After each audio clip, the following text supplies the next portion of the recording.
Okay, I'm ready if you guys are. So I should go now? Okay. All right. Hello, everyone. Welcome to the System Center Operations Manager 2012 SP1 overview. I hope everyone had a good time last night and that you feel refreshed and energized this morning. My name is Joseph Chan, and I'm a Principal Lead Program Manager on the Ops Manager product team.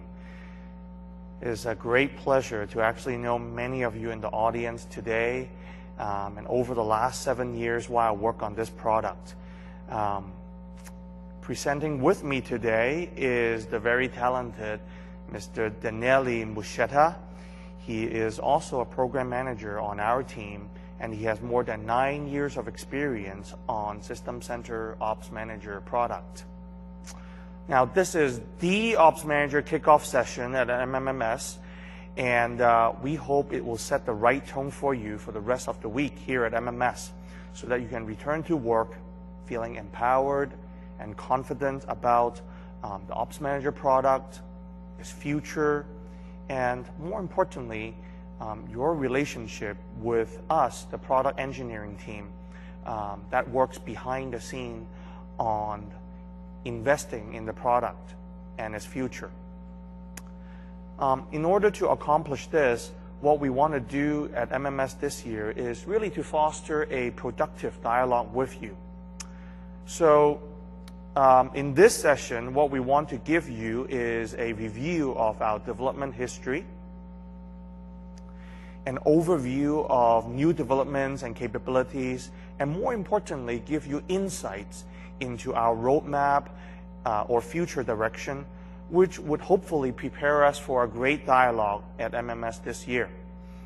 Now, this is why immediately following the overview session, we have created a panel discussion session where all members of our product team who are attending MMS this year will get together with you in person to discuss a wide range of topics that you care most about.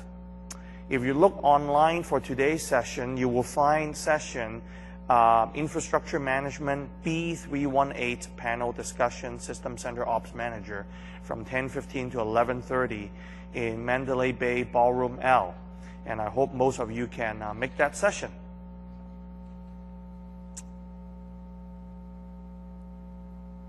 So can I have a show of hands of how many people in this room actually have started using Ops Manager as early as the MOM 2005 version?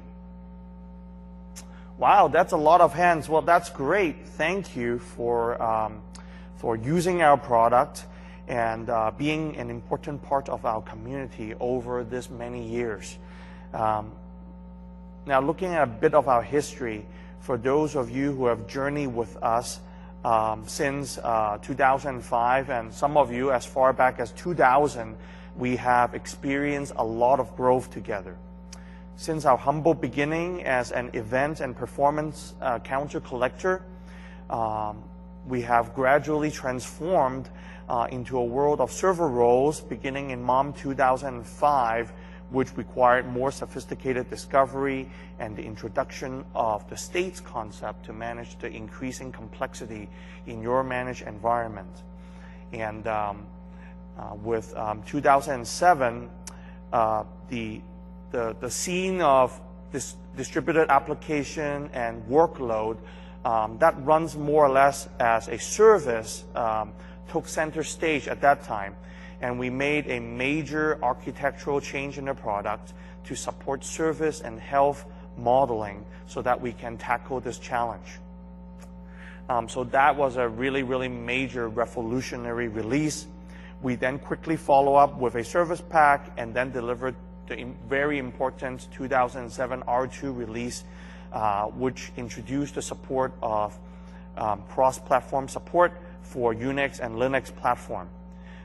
And that really helped many of you in your environment to use Ops Manager as the single product for all things related to server management and service management. In that same release, we also round things up with the service level monitoring support. Just a few months ago and in the past year, we have released the 2012 release and the 2012 SP1 release. The main thing that we want to emphasize here is that we are committed to add value and release frequently and continuously. And we have shown just in this timeline right here a 13 years track record that backs up that claim. We know many of you have invested your time and your career on our products and our vision. And we want to let you know that we treasure that tremendously. We value your relationship with us, and you are our source of pride and motivation. So thank you again for your commitment to our product over this many years, and our product, we know, is your product as well.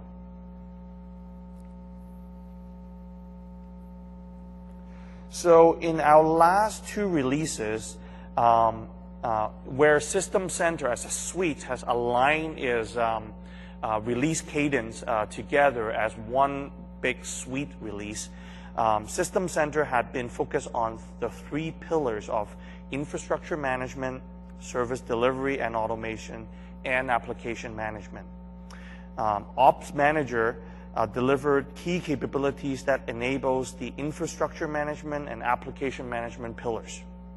Now, infrastructure management is all about provisioning your physical and virtual infrastructure, which serve as the foundation of your private cloud. But it is also about getting a unified visibility into your fabric and also to dynamically optimize virtual resources for load balancing and power efficiency. And of course, many of you know this is where Ops Manager comes in. Now, on the service delivery and automation pillar, this is all about workflow and processes that facilitate incident and problem management, as well as automation, for example, that adds capacity to your private cloud. And that capability is mostly delivered through our Service Manager and Orchestrator product. And finally, application management. This is about provisioning and deploying applications, but at the same time, it's more about getting insight into your application health and really bridging that gap between operations and developers together. And this is an area that Ops Manager plays a key role through our DevOps capability. Okay. So let's take a look at what we have delivered this past year. Ops Manager 2012 was a very, very significant release. We have added network monitoring functionalities to Ops Manager, making it a first-class, out-of-the-box functionality and experience. This was an important step we took to build on our infrastructure management capability. We also introduced integrated application performance monitoring capabilities. And for the first time, Ops Manager enables you to bridge the gap between ops and developers. And more importantly, doing it in a way that is simple and cost-effective. No instrumentation needs to be done by your developers. No additional management pack needs to be deployed and imported or downloaded. We do automatic bytecode instrumentation for you, and everything is done and provided out of the box as a first-class experience. So that was a very, very significant investment in the 2012 release. But we didn't just stop there with network monitoring and application performance monitoring. Among other things, we have simplified the Ops Manager topology, enabling high availability for your monitoring infrastructure out of the box.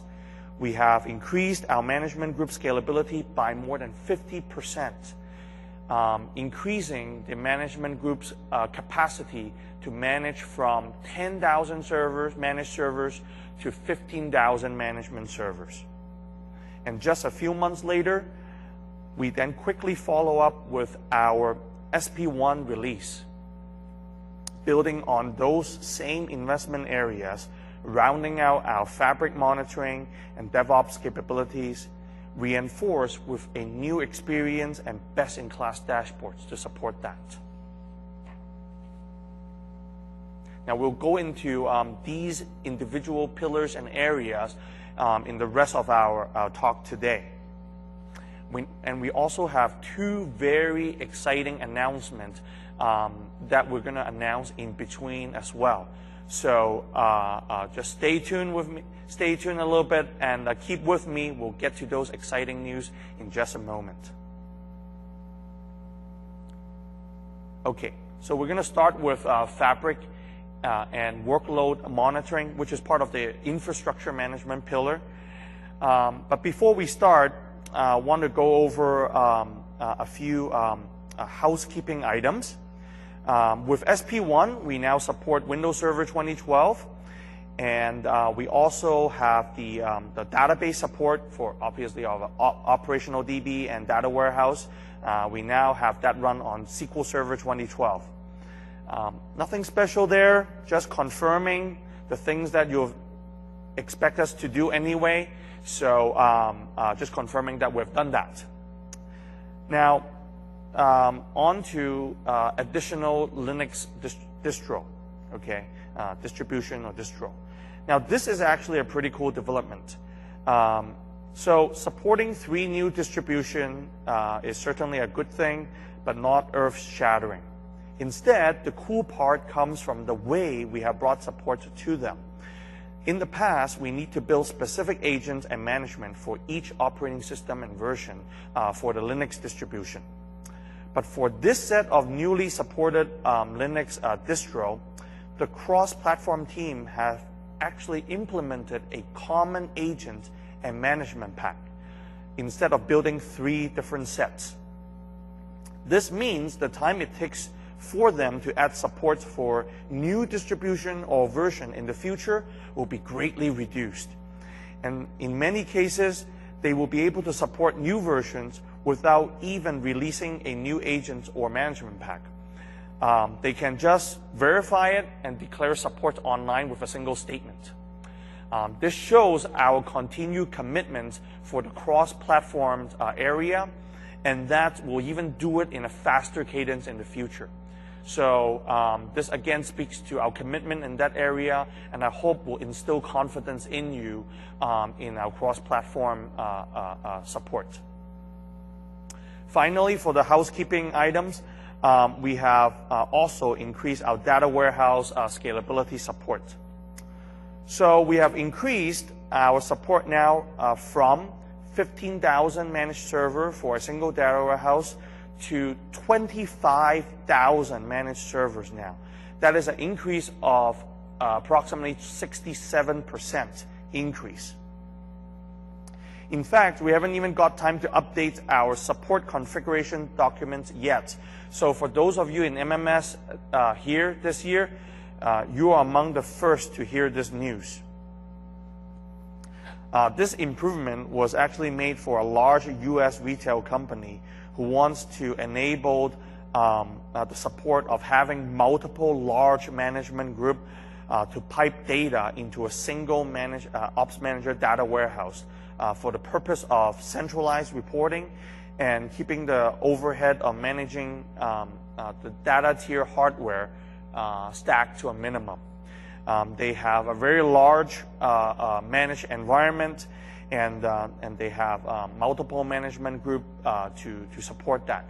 Now, supporting multiple management group, piping data to a single warehouse is not a new concept, but doing it at a very large scale to the point of having 25,000 managed servers is definitely something new. So we hope you will enjoy this benefit as well. Okay, so on to the real Fabric stuff now. First off, network monitoring enhancement.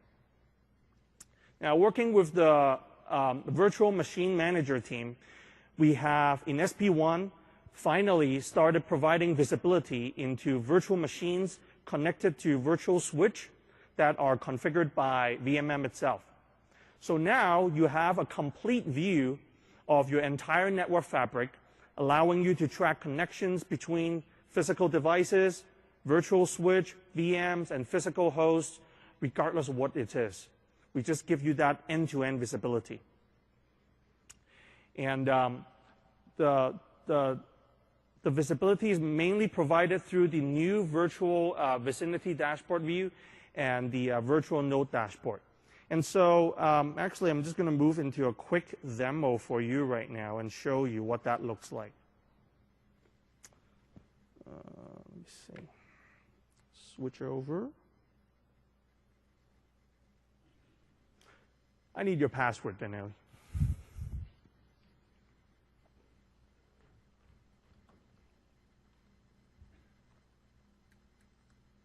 Thank you, sir. Okay. So if you import the latest Virtual Machine Manager management pack, the 2012 SP1 version, what you'll find in the management pack is the virtual machine health view. And in there, if you select a virtual machine state, that brings the whole console into that specific context. And so the task on the side will then reveal the relevance task that is made available to you. And you'll see the network virtual vicinity dashboard option showing up. Clicking on that will bring you into the vicinity view. And if we increase the hop just a little bit, that will make the view a little bit more interesting. You can see the blue servers right here. They're all actually virtual machines. And this CorpNet switch right here is actually a virtual switch configured by VMM. And this is the host that Denali have set up to actually host the VMs. And by selecting the vSwitch right here, you can then select the virtual node dashboard, allowing you to look at the detailed properties on that particular vSwitch. If you need to do any troubleshooting, it also gives you the detailed interface and ports information below. That's the end of the demo anyway. We have built in, predictive analytics into the console. I was just, doing the demo a little bit too slow, so it decided to just shut down on its own. He said, "You run out of time, Joe." Okay, so now you get a complete view of your entire network fabric, traversing between servers and devices, regardless if they're physical or virtual resources, and that's good. Obviously, I have backup slides just in case, like I have the incident yesterday and I can't remote in. But on to storage monitoring. Now, we cannot claim that we can provide a complete fabric visibility unless we provide the visibility into the three important resource type that makes up a fabric. And that would be compute, network, and storage. We realized that we have this gap in the 2012 release. So in SP1, we quickly closed this gap to provide storage monitoring as well. Again, working very closely with the Virtual Machine Manager team, we now provide visibility into the storage layer provisioned by VMM.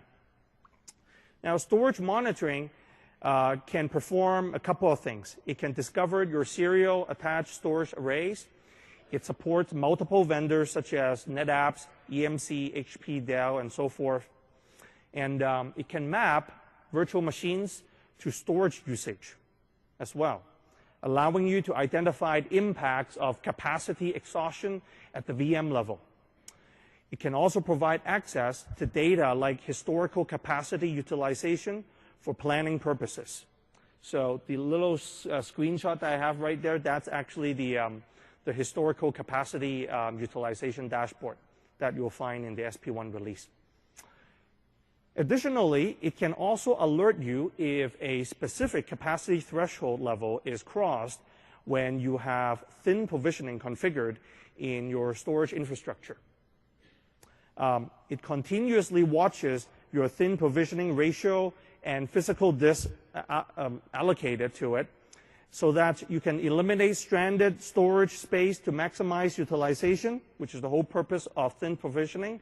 But at the same time, having a peace of mind, knowing that Ops Manager provide that assurance of intelligently anticipating your organization's need for capacity on an ongoing basis, so that it will notify you when that need comes up.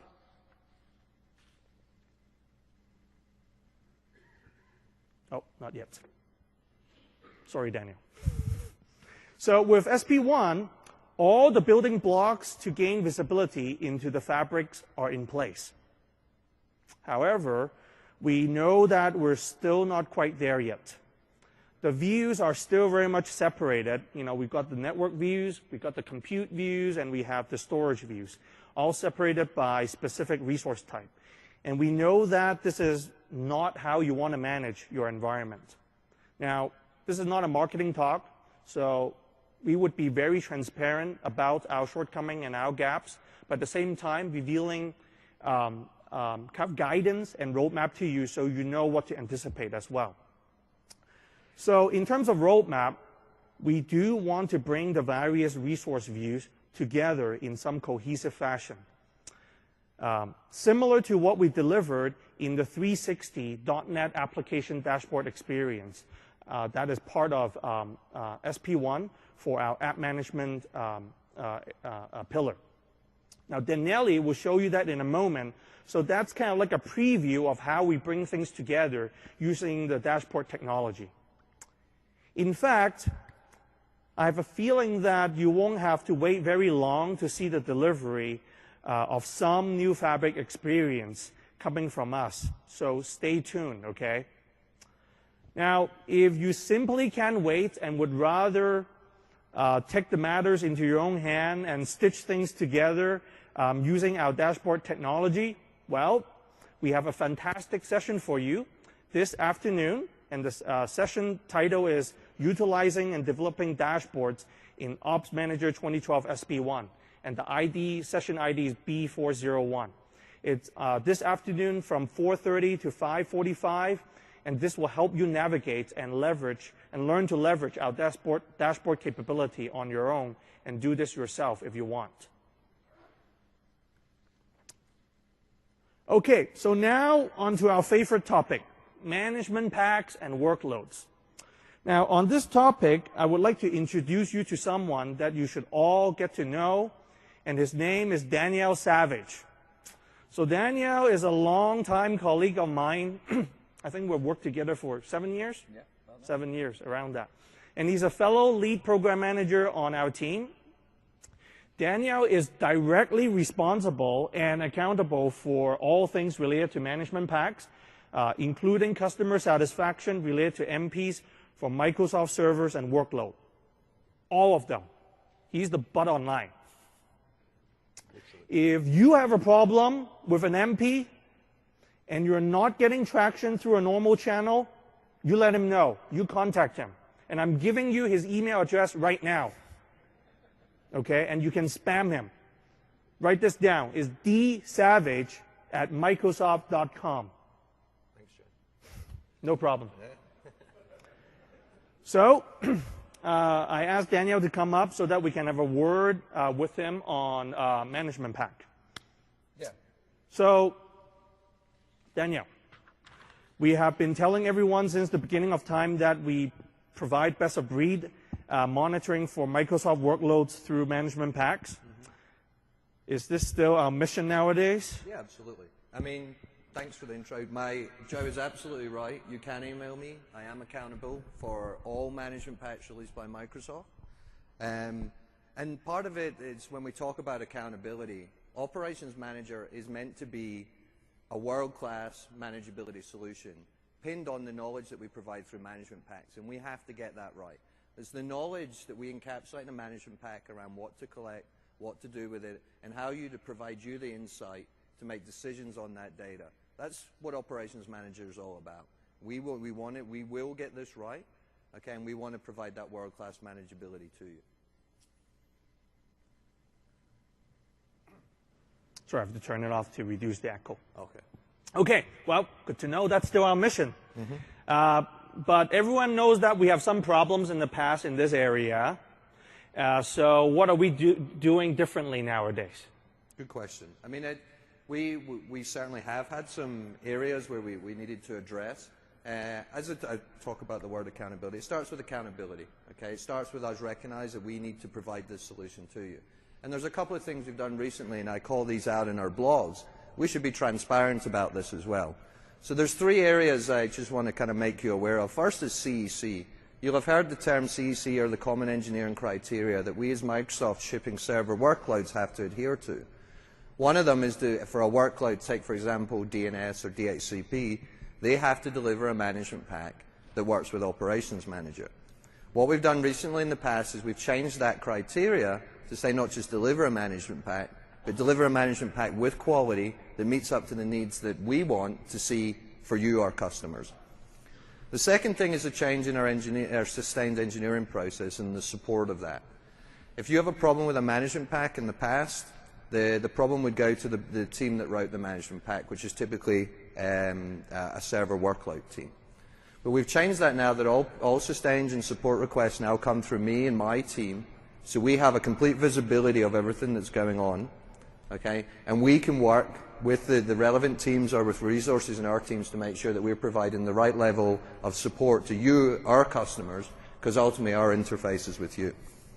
The third is more involvement in the community, okay? A lot of you here, there's a lot of MVPs, a lot of our TAP customers who have a lot of knowledge in what it takes to write a quality management pack.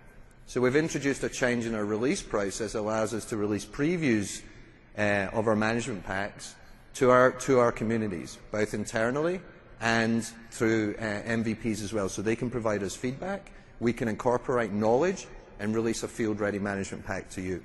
This is something you will see, I call this out in my second blog that's there, and what we did with the DNS-MP. DNS-MP was written by the product group, delivered and run in Xbox Live. Xbox Live said, you know, there's some things that we can really do better to make the monitoring of DNS first class. They provided additional knowledge, we wrapped that up, and that's what we deliver to you. So you're landing a management pack with a combination of product knowledge and field-ready knowledge. So they're the type of things that we're doing. That's great to know, my friend. But word is cheap. What have we done last year? So we've shipped 45 MPs, new MPs in the past year. 45 MPs. That's almost 1 per week. It's pretty good. That's pretty incredible. Yeah.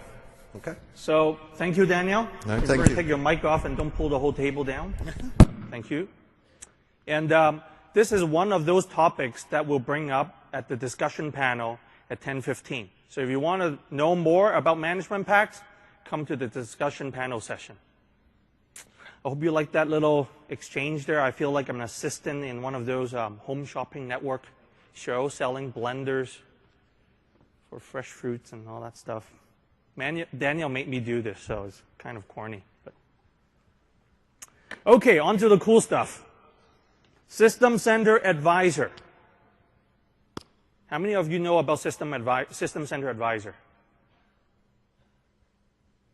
That's quite a bit of a hand. It's a cloud service, so I watch just the number. Do you all use this advisor?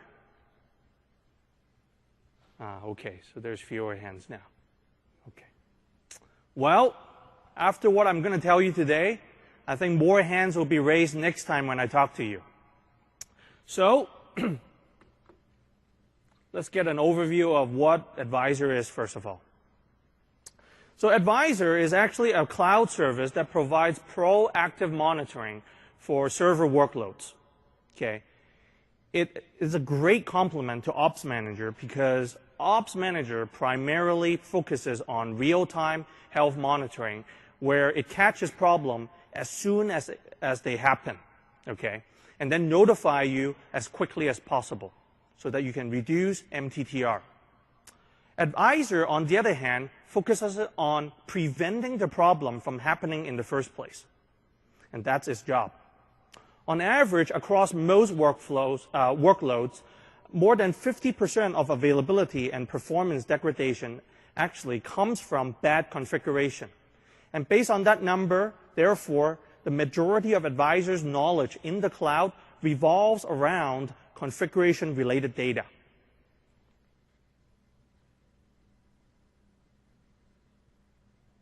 That is a screwed up animation.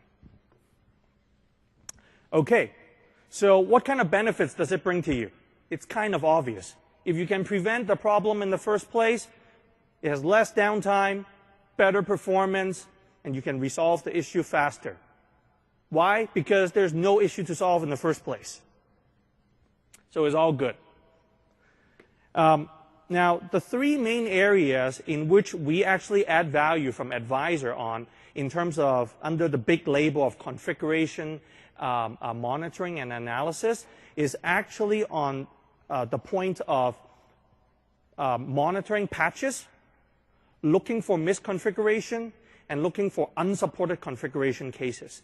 So those are the three primary areas that we look for.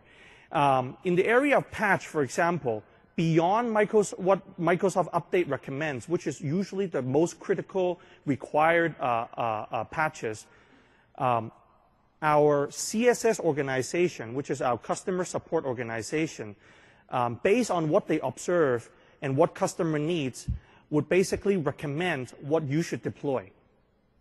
And guess what? All of the knowledge and all of the rules that are coming into Advisor is developed by CSS itself. Okay? They did not make up this stuff from thin air, sitting in some dark room, imagining some misconfiguration, while they're daydreaming. They actually crawl through thousands and thousands of cases, looking at analytics and data across months and years to determine what are the right sets of rules to apply to Advisor. In fact, we're quite proud of the fact that Advisor has significantly less number of rules than what an average monitoring tool has out there today. We have several hundred rules right now, but comparing to a management pack, which can easily exceed 3,000 rules, we're really proud of the quality that we have in each and single one of those Advisor rules that we carried in the cloud. So that's one point I want to emphasize. And obviously, we also look for misconfiguration. It can be simple, it can be complex, but we have the capability to look for those things for you. And finally, there are just some things that are just completely unsupported. And so we look for that as well. So how much does this thing cost? Nothing. It's free. You should use it. It's absolutely free. I remember one of my PMs on the team was blogging about the fact that this is free. And then there was a gentleman that came on the blog and he said that I have volume licensing and this license and this license, and so in that condition, how much do I need to pay for Advisor? It's free. It doesn't matter what you have, it's free. Just use it, it's free. There's no catch, believe us. I kid you not, I got on a call with another Fortune 500 company, and I got grilled by the guy on the other end of the phone trying to find the catch. He's just trying to find the catch, and took me half an hour to convince him that it's free. It's just free, guys. It's absolutely free. Okay, so it's a cloud service, and most of you here run your enterprise environments and do worry about, what data gets sent up, how does it do it, and so forth. Well, first of all, what I want you to know is that the privacy statement is on the systemcenteradvisor.com site. So when in doubt, or you need to have a discussion with your management chain or with your peers, right, from the security department and so forth, just bring up the privacy statement. Everything that you need to know is there. But to summarize what we do there, Advisor only collects machine data to analyze a server's configuration. We don't collect anything else that are unnecessary. And on top of that, you can always see and review what Advisor collects. We save that up to 5 days on the agent. So if you need to look at that, you can crack that open and look at it yourself, just to confirm. And you're in control at all time. Upload time is configurable. You can stop uploading at any time. You can close your account and request to have your data completely removed from the Advisor service at any time as well. You are completely in control of our cloud. So therefore, it's actually your cloud. And Microsoft will not use this data for sales and licensing validation. We will not do that. I know all of you are great, honest people. I know that. But sometimes you just don't know for sure. We make mistakes and so forth. And we're not going to use this tool to audit anyone. Guaranteed. Promise you that. So that's the summary on data privacy. Okay. So here's the big moment. Now I want to introduce you to the System Center Advisor connector for Operations Manager Preview. Okay? This is the connector that will bring the data down from Advisor into your on-premise Ops Manager deployment. So why did we do that? Well, today, Advisor actually, as a standalone cloud service, if you want to use that, and you can use it without Ops Manager, by the way. You can just go to systemcenteradvisor.com and just start using it. It's still free. And, but today, Advisor requires you to download a certificate, which represents your customer account. You need to install a gateway, and which basically acts as the proxy between your environment and the Advisor Cloud service. And the Advisor agent actually leverages the Ops Manager agent, but it requires a small add-on onto the agent in order for it to know how to communicate with the Advisor gateway. And when we look at our data about the number of people opening accounts to the point of downloading the certificates and installing the gateway, we see that there's a lot of friction there. And when I reach out to some of you and chat about this in person, you confirm that, deployment is indeed a problem today with Advisor. And so, with the System Center Advisor for Ops Manager Preview, we now enable you to make Advisor into an attached service to your OM deployment so that you can use your existing SCOM agents and management server deployments that you have already deployed today to basically run Advisor function. Okay? So no more manual certificate download, no more gateway installation, no more agent add-on. It just works. It just works with your Ops Manager deployment. You can then view Advisor alerts in your operations console as well. We bring that in, and we bring in all of the Advisor tasks that we show in our web console in the cloud, and bring that task into your Ops console as well. So basically, everything is symmetrical there. And so you don't have to open up another portal, yet another portal from System Center to view the alerts. So at least we cut out one surface area for you and have a smaller set of surface area to work with. And finally, by bringing the alert data down from Advisor into Ops Manager, you can also leverage Ops Manager's notification capability, ticketing or incident management system integration, and user role capabilities for Advisor alerts. And things like such as run as accounts are all fully integrated as well with this connector. So there's no separate configuration. Everything that you do is similar to what you need to do on your day-to-day basis in managing Ops Manager. So with that, I'm going to give you a quick demo of advisor and the connector as well. And I know I need to be quick because I am completely out of time. Am I right, Daniele? He gave up. Okay, so let me show you how easy onboarding is with the connector. First of all, though, I would like to mention that we do require the System Center 2012 SP1 update rollup 2. That is actually going to be made available at 10 a.m. today. We're going to push it out through Microsoft Update and will be posted online for you to download. That is a prerequisite for the connector. So once you have done that,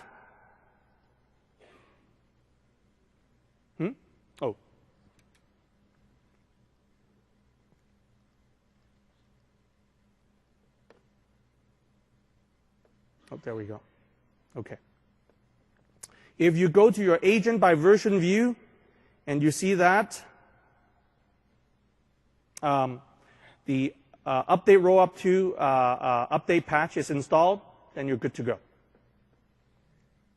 Okay. I'm answering some connectivity issue here.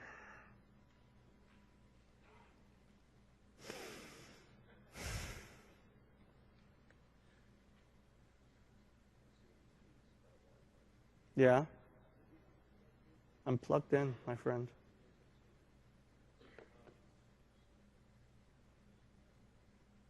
Okay. I got backups. See? That was exactly what you were looking at. Did at 5 a.m. this morning. While I still got my hotel Wi-Fi working. Okay. But the flow is a little bit different, I think. Let me see. You are just PowerPoint. No, this is my machine. Okay. PowerPoint. Okay. So I'll come back to provisioning a little bit later because that's my mock-up flow. So if you bring in the data into Ops Manager, you will see that you'll get a System Center Advisor alert view on your monitoring space. And at the same time, the advisor alert will show up basically in the alert pane. You'll get a description of the configuration issue at hand. And additionally, we also show you the properties and configuration that we have actually analyzed, that we have determined that an issue has occurred as a result. So we always bring you the proof so that you can see what was wrong. And we usually show that at the bottom of the alert. Now, when you bring out the task bar on the side, you'll also notice that you'll get some advisor tasks on the right-hand side. And some of the jobs on there includes ignoring the alert so that we will never bother you again on a particular configuration issue if that's just what you do in your environment and you want to keep that configuration.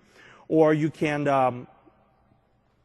manage the rule set in a class level if you want to turn off monitoring for a whole class of server workload altogether. Now, let's talk a little bit about provisioning. So in the administration space, you would see that you'll get a advisor connection node there. And what you do next is basically click on the link called Register Advisor. I already got it registered already, so it says, basically reconfigure. This will bring up a wizard, a dialog that allows you to log in to Advisor using a Microsoft account. So just set up some Microsoft account. And treat this account as a service account. Don't use your personal account, okay? I've actually seen a lot of people do that. So open up a new Microsoft account, treat it as a service account, and then sign in. And what happens is then you can type in a new account's name in Advisor. Name it whatever you want, and you can open, any number of accounts that you want in Advisor. Okay, it's free, right? So, just open up some accounts. And if you already got existing accounts, we'll allow you to select it from the list and connect that particular management group to Advisor. After you've done that, Advisor has registered your management group, then you can then opt in the servers that you want to have Advisor manage. Now, we're going to add a new improvement post-preview so that you can actually add dynamic groups to this list, so that you don't have to keep managing a list of computers going forward. So stay tuned for that. We realize that this is something that we can improve on, and we move very quickly with Advisor-related issues, gaps, or improvements. And with that done, you can also actually go to the Advisor console itself in the cloud, and just hit systemcenteradvisor.com, go there. We gives you a dashboard overview of your environment, a symmetric view of your alerts, ability to manage alerts by specific alerts, by server, or by the entire class of rules like I've shown here, all together. And like I said, every single Advisor rule is of high quality. So you can see that this is something that you can expect from every single Advisor rule. Every single one of them has good knowledge, guaranteed. Now, another great capability that Advisor provides is actually gives you configuration history tracking. So that if you have come into a situation where you deem that you have a problem and you couldn't figure out how you got there in the first place, looking at the configuration history may help you to isolate whether you have a problem in the image itself that you need to fix, or you have a process issue where people are just changing configuration freely without any guidelines or policy, and basically something that can help you get to the bottom of why you got to that misconfiguration issue in the first place. You can also use it as a quick way and a central way to look at configuration inventory. We collect a lot of data, so this is a great place to actually review server properties if you need to do that as well. And finally, this is the view in the web console for Advisor, where you can see your management group actually getting connected into the cloud. Your management group there will show up, as well as all the agents that are connected. Okay, so switching back to my slide. I think we're done with Advisor. So call to action. Open an Advisor account today. Open it. The update roll-up is going to be available at 10 a.m.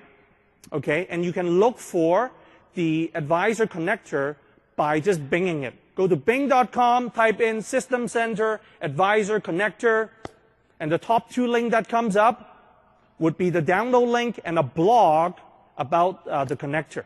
If you have any question, any problem at all, just put it in the blog's comment section, okay? And we will answer you right there immediately. And if you want to look up if other people have hit the issues there as well, just review the comment section. And I think everyone is free to basically comment on the comment section there. So that's all I have for Advisor. But we have one more cool announcement to make. And so I'm going to bring up Mr. Muschetta to talk about the Windows Azure Fabric Management Pack preview. Thank you, Joseph. I'm not sure if I can actually demo it since the connectivity went down. Anyhow, how many of you have used the previous Windows Azure Management Pack? Few hands. So the previous Windows Azure Management Pack was released in 2011, and it was covering the capabilities in Azure Fabric at the time. So it was covering Platform as a Service, web roles, worker roles, and pretty much that was all that it was doing. Over the years, Azure has, of course, increased their capabilities. Now they have persistent virtual machine or infrastructure as a service. There is also storage accounts. There is a number of different capabilities that Azure provides. So we have updated the management pack to support those and also to respond to customers' feedback about especially areas like the configuration. In this release, we've also taken a look at enabling hybrid scenarios. With this, we mean that, of course, your application might not be running just in Azure. It might be running partially on premises, partially in Azure. And so we allow you to create distributed applications with a special template where you can place different objects from all these different worlds, your on-premises systems and your Azure systems, and light up dashboards based on that. And I already said the word. We have new dashboards to show service health. We are starting to ship more and more of these new dashboards in Operations Manager in general with new management packs. We built the foundation in 2012 to edit those dashboards, and now we are starting to leverage that to actually visualize scenarios, end-to-end scenarios. And of course, there's a number of bug fixes in the management packs as well. This is a preview. It's not the final version yet, but it allows probably you guys to evaluate it, take a look, give us feedback. This will be available, I believe, later this week to be downloaded. So there's a couple of different areas here. We simplify the configuration experience. I would really love to show you this, but the internet connectivity is down, and I don't have a screenshot for that, unfortunately. So what the old management pack was allowing you to do is to run through a wizard in the authoring space and enable monitoring of a specific hosted service for a specific subscription. The hosted service, what is now called the cloud service, by the way, in Azure, and that we also updated the nomenclature, was really representing the application. What the new experience looks like is you can go and enable discovery of everything that it lives in a subscription, just discovery from the administration space. And once you do so, we bring in all those objects. We discover your virtual machines, we discover your roles, we discover your storage accounts. We don't start monitoring them yet. We know that a lot of people are using Azure for new projects. Maybe they're not in production yet. Maybe they're using it just to store data, but maybe the storage, they don't care too much if it's full or not, depending on how they use it. Maybe they're prototyping. So you might not want to monitor everything there, but we do discover everything. Once you've done that, in the authoring space, we do have another template that you can run through to say which pieces you actually want to enable monitoring for, of all those pieces that have been previously discovered. So you can pick cloud services and storage accounts and virtual machines and bring them together and say, I do want to monitor those because those represent the things I care about. And this is very similar. We try to bring some symmetricity with what the application performance monitoring feature is also doing. We just discover websites, and then you tell us which ones you want to deep monitor. Same idea. So we now monitor virtual machine availability and size in terms of capacity utilization. We have new monitors to tell you if your management certificates are about to expire, which is very handy to know in advance before it actually happens and things stop working. It was another common ask, another common request from people who had used the previous version of the MP. And we do allow you to pick those objects and place them in a new distributed application template so that lights up a set of dashboards. Again, similar to what we've done with the 360 degrees dashboard in the application performance monitoring space. I'm supposed to do a demo, but of course the network isn't really available. I can show you one hidden slide I have for how one of these new dashboards look like. So as you see on this side, is this a pointer? Yeah. There is a new management pack, Windows Azure, with a set of views, alerts, of course, and there's two subfolders, the inventory and the actual monitored resources. Expanding those, they show a similar layout of state and performance views. One just presenting the inventory of all that has been discovered in your multiple Azure subscriptions. The second one actually showing you the data about the things that you've enabled for monitoring. Another interesting piece is that in this new dashboard, we automatically discover, and this is pretty cool, how services are talking to each other, how they interrelate to each other. We automatically infer that from the configuration files. So if your Azure cloud service is talking to some web service, in another service, we stitch those two together, like in this case, or if it's talking to an external resource, like in this other case, we represent it differently, meaning that's a different URL, is a different service you might not be monitoring, it may be not yours, or even if it is yours, you're not monitoring that. With a limited network, that's pretty much all I can show you about Azure. And let me spend a few words on the DevOps team, because that transitioned pretty nicely. We know that a lot of our production assets are currently still on premises, but our developers are really starting to look into public cloud and deploy applications to the cloud, because it gives them this agility. So most of the audience here, I believe, and correct me if I'm wrong, just shout if you're not, are coming from an operational background, an infrastructure background. You are the operations manager administrators. You usually don't deal with code directly. Anyhow, we know that in organizations there are typically operations team and development teams. Operation teams and development teams, they have different approaches, although ultimately they work together to enable the business to do their business. Operators, the operation side of the house, gets software given by the developers, typically either deploys it and then monitors it and keeps it running, is accountable for keeping it running, and its success is measured by how quickly it can restore operation in the case of a failure.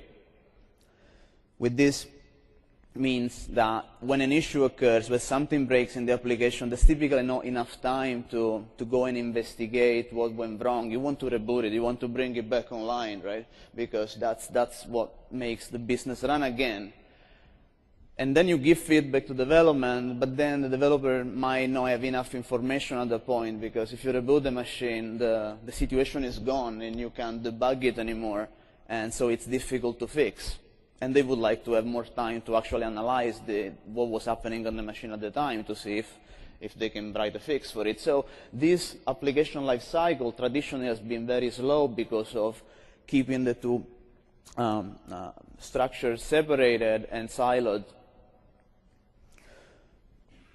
What we really, also there are another couple of complexities when working with custom applications. The tools that operations people use, operations manager in this case, or other ones, are typically not the same tools that the developers are familiar with. The developers don't want to install the Ops console. In the same way, typically the operation folks don't want to use Visual Studio.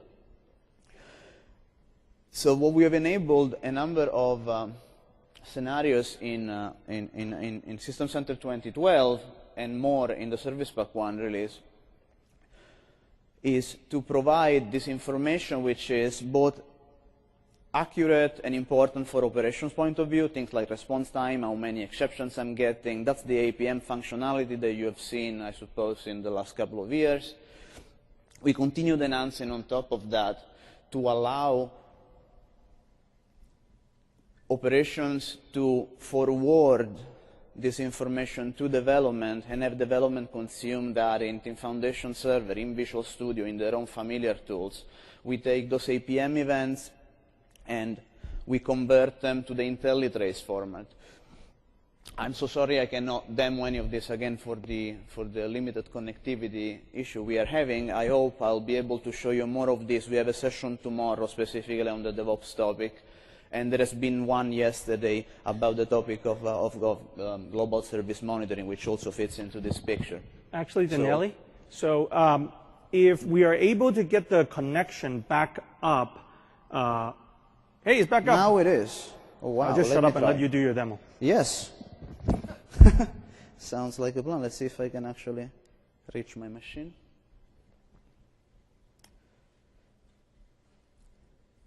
In the meantime, how many of you have heard of IntelliTrace and know what it is, for example? I'm logging on. I am logging on, but I need to log on and open the console. So while that loads, there's a few different scenarios. It's still logging on. So it's up, but it's low. We have all set of different scenarios enabled. So Team Foundation Server is the Visual Studio server side. It contains code, repository, contains work items or bugs that developers use. And so we can forward those operational alerts when that makes sense, so when they are related to code, and assign them to the engineering team.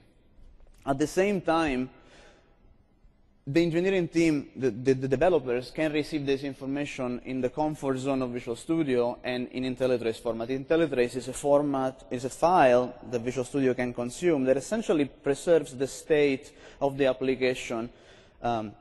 It's kind of a very detailed trace that can be opened and to do post-mortem debugging, to see what was happening on the machine at the time of a failure or at the time something wasn't working without actually touching the production machine. We talked about dashboards. So this is what we call the 360-degree dashboards. And this is kind of a high-level view of multiple aspects together. Here we combine the application performance monitoring dimension. So I know that my performance has been going up and down on this application. But in general, it's reliable, means it's not really throwing errors. But yeah, the time it takes to respond is very slow, between 7 and 10, with spikes of over 10 seconds. It's very, very slow. What I'm seeing here is really all sort of information combined from the APM functionality running within the monitored application and synthetic transactions running either from my own agents on premises or from Global Service Monitor, which was also shown yesterday at the keynote.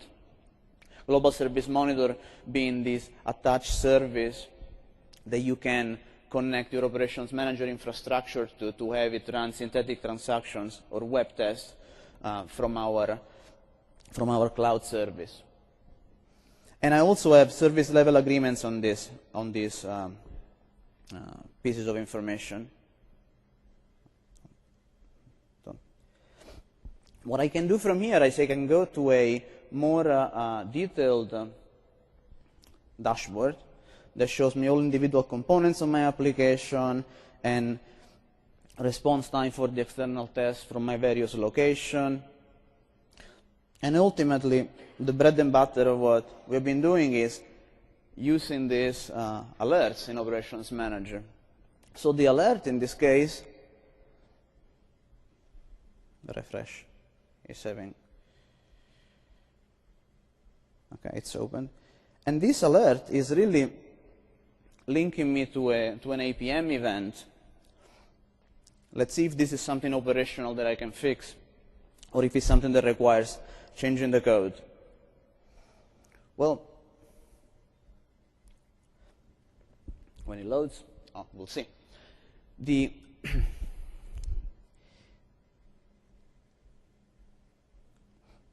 seems like something that me as an operation person I cannot easily fix. It seems something in the application is mixing some tax rate, some parameter, and is failing in some SQL store procedure.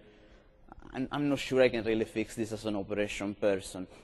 But what I can do is to set the resolution state of this alert and assign it to engineering team. You have these options, these new resolution states. When I assign it to engineering, what happens is it gets picked up by the Team Foundation server connector. Still, Zoom is working very slowly.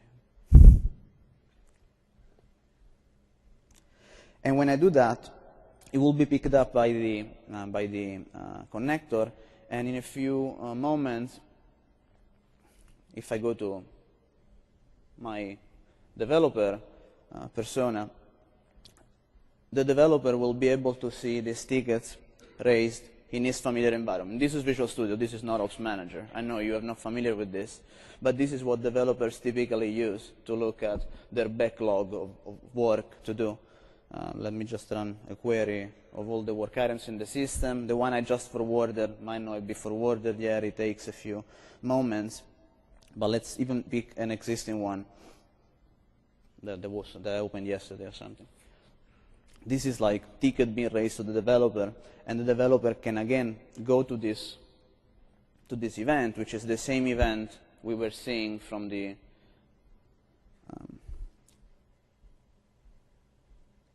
operations console, and even from here get a full IntelliTrace log that he can use to analyze what was happening on the machine at the time. This gives him something that allows him to debug and land directly into this piece of code in his code base whenever. It's taking a moment. And here in Visual Studio is having this rich interactive experience where he can basically debug what was happening on the production machine at the time without even touching it. This is pretty powerful because it allows to give the right information to the right people where they want to receive it in their usual comfort zone, in their place, and essentially speed up resolution of issues that are happening in production without jeopardizing the security of production, giving access to everybody. Another investment in this DevOps area is the ability to run web tests from Global Service Monitor.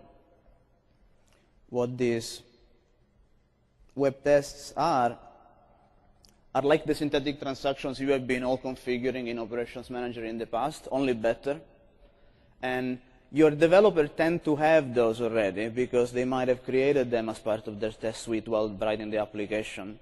And you can leverage those tests and import them through Operations Manager into Global Service Monitoring and have our cloud service run them as test in production. And I can see that my test here is failing from multiple locations around the globe running Global Service Monitoring.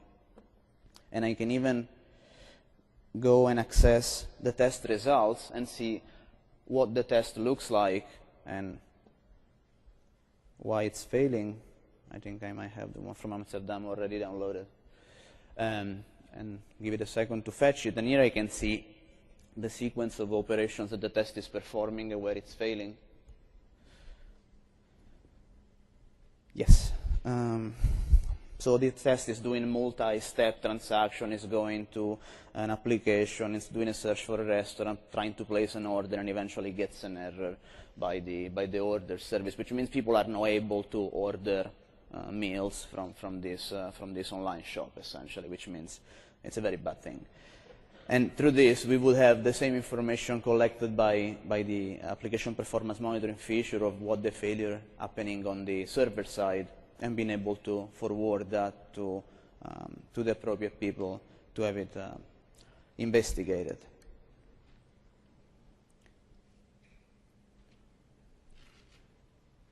Not sure what's happened with the, oh, this is the wrong machine.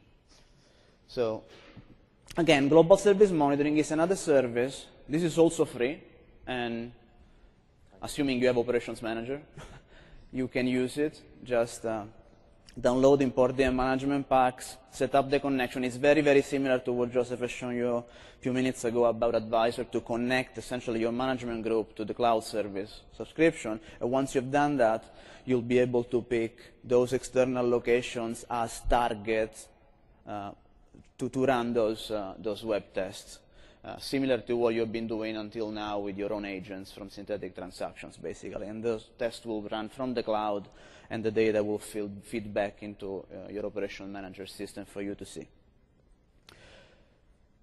I think I can close here because I combined the two demos. I wanted to do a bit slower, but due to the network connectivity, I condensed them a little bit. There was a session yesterday specifically on global service monitoring run by two other colleagues, Anna and Vitali. And tomorrow there is another session more on the IntelliTrace DFS integration. We show you how to set that up and get it going so you can bring it home and with your development team enable this capability. Well, thank you, Daniele. That was a great demo. I'm glad you get to do it. So, do you guys like what you see? It's great, right? It's great. Thank you, Daniele, again. So, I want to talk a little bit about roadmap. You saw from Daniele's demo there about just the smooth, integrated, cohesive experience that we brought together for application management. Connecting operations, various data sources into a single dashboard, and connecting that, allowing to pivot and transfer data over to TFS, allowing different groups to come together and collaborate. We want to do that same thing and bring that focus to Fabric and workload as well. So this is something that is on our roadmap, on our radar, and we're working on that. That's the first item. Secondly, you saw how we introduced the advisor service, now as attached service. We have the GSM attached service. I guess you see the trend. And we'll be offering more of that. And the point is really we want to deliver value to you. We don't want to add to your overhead. But we also value what you have on-premise as well. So we want to bring the best of both worlds together. We want to respect your investment, but at the same time, rapidly add value to you on your terms, on your flexibility, on your own timing. So we're going to be looking to do more of that. And on top of that, Ops Manager is great at collecting data. But we're not so good in helping you leverage that data. And that's another area that we're going to be investing in and bring more focus to on how we help you basically maximize and bring more return on the data that you actually collect. And you'll see more of that from us. And so I think that's the three major points I want to highlight on our roadmap today. And we're basically out of time, but what I want to tell you is that at the panel discussion that we have at 10:15, right, Daniel? 10:15, yeah.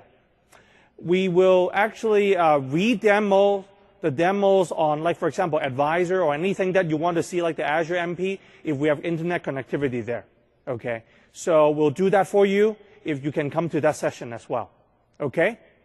And so that's all we have. And if you have questions, panel discussion, come to that as well. So thank you very much for your time. It's great having you here this morning.